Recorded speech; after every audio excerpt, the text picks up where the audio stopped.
News 9 অসমৰ দৰ্শকসকলক জনাবলৈ লৈছো এটা ব্ৰেকিং নিউজ। বুধবাৰে পুৱা যোৰহাটৰ ককিলামুখত ব্ৰহ্মপুত্ৰৰ বুকুত উটি গৈছিল পুত্ৰসহ পদ্মশ্ৰী যাদৱ পায়েং, কিন্তু নিৰাপদে উদ্ধাৰ কৰা হয় প্ৰকৃতিপ্ৰেমীজনক।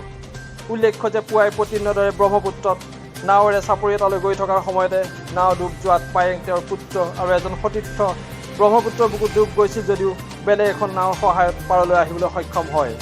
বৰ্তমানে তিনি সুস্থ শৰীৰে নিজ গৃহত থকা বুলি জানিব পৰা গৈছে। পূব যোৰহাটৰ পৰা মানৱ প্ৰতিম কলিতাৰ ৰিপৰ্ট, নিউজ 9 অসম।